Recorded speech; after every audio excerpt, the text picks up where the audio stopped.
5 things classy women never do and what they do instead. You carry yourself well, you've built a life, earned respect, and know what you want. But there's a difference between being polished and being truly elegant, and that difference shows up in the smallest moments. The way you handle gossip at work, how you respond when someone tests your patience. Today, I'm breaking down 5 subtle behaviors that separate women who seem put together from those who genuinely are. And the last one? It changes everything. Point number 1, they never gossip. They observe and learn. Most women think staying in the loop means participating in office chatter or sharing what they heard about someone's personal life. It feels harmless. You're bonding with colleagues, staying connected with friends, or just filling awkward silences over coffee. But there's a cost you might not see immediately. When you gossip, you're handing away your power. You become someone who talks about people rather than ideas. And others notice. They might laugh along in the moment, but mentally, they're filing you away as someone who can't be trusted with sensitive information. That promotion you wanted, the partnership opportunity, those go to women who keep their mouths closed and their observations sharp. Classy women understand something fundamental. Gossip is lazy intelligence. It's surface-level engagement that makes you feel informed without actually learning anything useful. They take a different approach entirely. When someone starts sharing rumors or personal details about a third party, classy women listen without contributing. They might nod, acknowledge what's being said, but they don't add fuel. They ask themselves, what does this person's need to share this tell me about them? That's where the real information lives. At work, while others are dissecting someone's outfit or relationship drama, classy women are watching patterns. Who gets invited to which meetings? Which projects receive budget increases? Who mentors whom? This is strategic observation, and it's infinitely more valuable than knowing who's dating whom in accounting. This doesn't mean being cold or disconnected. You can be warm, engaged, and present without participating in conversations that diminish others. When someone tries to pull you into gossip, redirect naturally. I haven't noticed that, but I did see her presentation last week was really strong. Or simply, I don't know enough about their situation to comment. You've just protected your reputation while elevating the conversation. That shift changes how people see you. You become the safe person, the one people confide in because they know their words won't travel. That's influence, that's respect. And it doesn't require you to isolate yourself or act superior. It just requires discipline about what comes out of your mouth. Point number 2, they never over-apologize. They thank instead. I'm so sorry, but could I ask a quick question? Sorry to bother you. I just need 1 second. Sorry, I know you're busy, but count how many times you apologize on a normal Tuesday. Not for actual mistakes, but for existing. For asking legitimate questions. For taking up space you've earned the right to occupy. This habit is so embedded that you probably don't even notice it anymore. But everyone else does. Over-apologizing shrinks you. It frames your presence as an inconvenience and your needs as burdens. When you apologize for things that don't warrant apologies, you're essentially asking permission to participate in spaces where you already belong. And it trains others to see you as someone who doubts their own value. Research from Harvard Business School shows that women apologize significantly more than men in professional settings. And not because they make more mistakes. They apologize for having opinions, needing clarification, or simply being visible. This pattern undermines credibility faster than almost any other verbal habit. Instead of over-apologizing, replace it with appreciation. Instead of sorry for the long email, try thank you for taking the time to read this. Instead of sorry to bother you, say I appreciate you making time for this conversation. The shift is subtle but powerful. You're no longer positioning yourself as an inconvenience. You're acknowledging someone's choice to engage while maintaining your own dignity. It reframes the entire dynamic. Suddenly, you're not someone who needs to be tolerated. You're someone whose contributions are valued. This takes practice. You'll catch yourself mid-apology more times than you expect. When that happens, don't apologize for apologizing. Just pause and rephrase. Save your apologies for actual mistakes. When you miss a deadline, deliver incorrect information, or genuinely inconvenience someone through your error, apologize clearly and directly. But make those apologies rare and meaningful. When you apologize for everything, you apologize for nothing. The women who master this shift notice something fascinating. people start respecting their time more. When you stop apologizing for taking up space, others stop treating your presence as optional. Your meeting requests get accepted faster, your ideas get heard more clearly, and you stop feeling like you're fighting for a seat at tables where you already earned your place. Point number 3, they never chase validation, they embody it. You post something online and immediately check for likes. You finish a presentation and scan faces for approval. You try a new style and wait for someone, anyone, to notice and confirm you made the right choice. This need for external validation runs so deep that you might not realize how much energy you spend seeking it. Chasing validation is exhausting. You're constantly adjusting based on other people's reactions, shape-shifting to fit whatever gets positive feedback, and the goalpost keeps moving.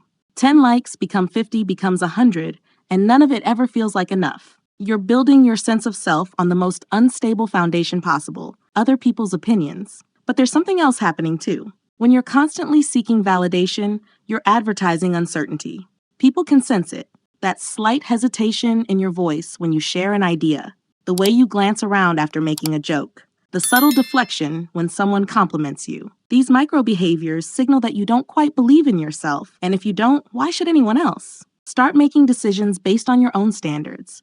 Not what looks good to others, but what feels aligned with who you actually are. This sounds simple, but requires brutal honesty. That outfit you're considering, do you genuinely love it, or are you hoping it'll impress someone specific? That project you're volunteering for, is it meaningful to you, or are you trying to prove something? Classy women develop internal metrics for success.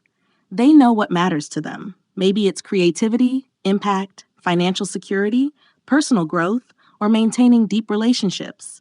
They make choices based on those values and let external validation be a pleasant bonus rather than the primary goal. This doesn't mean ignoring all feedback. Professional growth requires being open to constructive criticism, but there's a massive difference between considering thoughtful feedback and desperately seeking approval. One helps you improve, the other keeps you trapped in people-pleasing patterns that serve no one. When someone compliments you, accept it simply. Thank you, I appreciate that. No deflecting, no self-deprecating follow-up, no fishing for more praise. Just acknowledgement. This teaches people that your confidence isn't dependent on their input, and paradoxically, it makes them respect you more. The shift happens gradually. You'll notice yourself posting less frequently on social media, but caring less about response rates when you do. You'll make choices faster because you're not running them through an imaginary approval committee, and slowly, you'll build something external. Validation could never provide. Actual self-trust. Point number 4, they never clutter their space or schedule.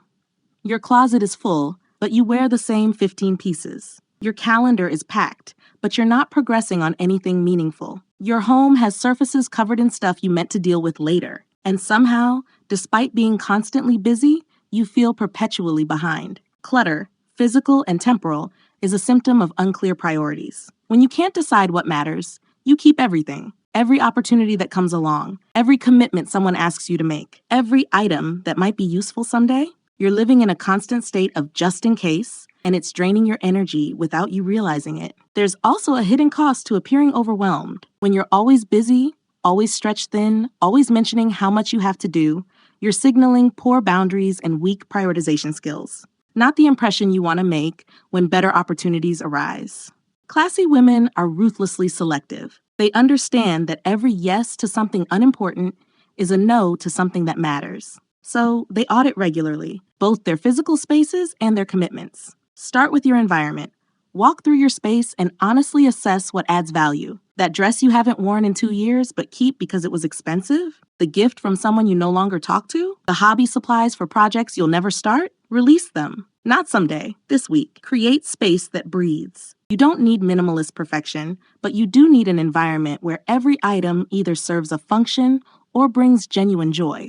When your space is clear, your mind follows. You'll notice improved focus, reduced stress, and an almost embarrassing increase in productivity. Now apply the same principle to your schedule. Look at your commitments for the next month. Which ones align with your actual goals? Which are you doing out of obligation, guilt, or the inability to say no? Be honest. Classy women protect their time like their bank accounts. They understand that saying yes to everything means saying yes to nothing that truly matters. They turn down invitations without elaborate excuses. They block time for what matters before filling their calendars with everything else. This doesn't mean being inflexible or unsupportive. It means being intentional. When you say yes, it's a full yes. Present, engaged, committed. When you say no, it's clean and guilt-free. This clarity makes you infinitely more reliable and respected than someone who's perpetually overcommitted and under-delivering. Point number 5. They never react. They respond with purpose. Someone criticizes your work in a meeting. A family member makes a passive-aggressive comment. Your partner says something that hits a nerve. And before you can think, you're reacting. Defensive, emotional, sharp-tongued. The words are out before you've decided if they serve you. Reacting is instinctive. It's your nervous system's first draft, unedited and usually regrettable. When you react, you're being controlled by external circumstances. Someone else pushed a button, and you performed exactly as expected. You've handed them your composure on a silver platter. And the consequences extend beyond the immediate moment. That reactive email you sent at midnight, the sarcastic comment you made in front of colleagues, the argument you escalated because you couldn't let something go. These moments build your reputation more than you realize. And once you're known as someone who's emotionally volatile, that label sticks. Classy women create space between stimulus and response. When something triggers frustration, anger, or defensiveness, they pause. Not forever, just long enough to choose their next move deliberately. This looks different depending on context. In a meeting, it might be counting to 3 before responding to criticism. In a text exchange, it might be saving your message to drafts and coming back an hour later. In a heated conversation, it might be saying, "I need a moment to think about this," and actually taking it. The pause isn't about suppressing emotions. It's about deciding whether acting on them serves your interests. Sometimes it does. There are moments when appropriate anger or firm boundaries are exactly what's needed. But those moments are far less frequent than your reactive instinct suggests.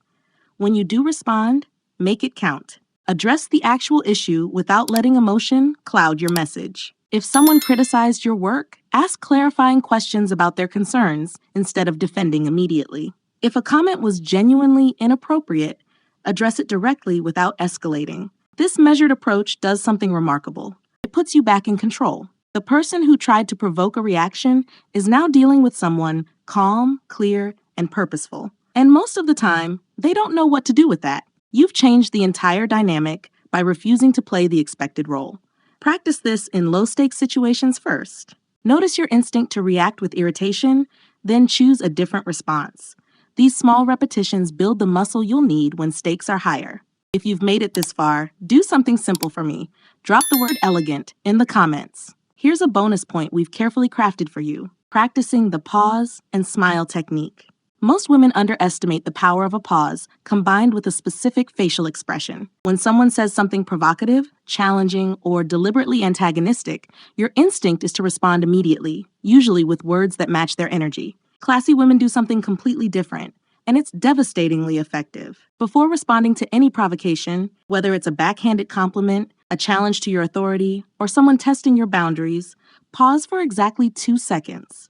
During that pause, offer a small, closed-mouth smile. Not a big grin, not a smirk, just a subtle, knowing smile. This combination communicates volumes without saying anything. The pause shows you're not rattled enough to rush your response. The smile suggests you're amused rather than threatened. Together, they project unshakable composure that completely disarms most provocations. Then, when you do respond, your words land with 3 times the impact because you've already established psychological dominance through body language alone. Try this in your next difficult conversation. Someone makes a snide comment. 2-second pause. Small smile. Then respond calmly. That's an interesting perspective. You've just won an interaction without engaging in combat. This works in professional settings, family dynamics, social situations, anywhere someone tries to knock you off balance. The pause and smile reset the power dynamic entirely. You're no longer reactive. You're in complete control, and the other person usually recognizes immediately that they've misjudged who they're dealing with.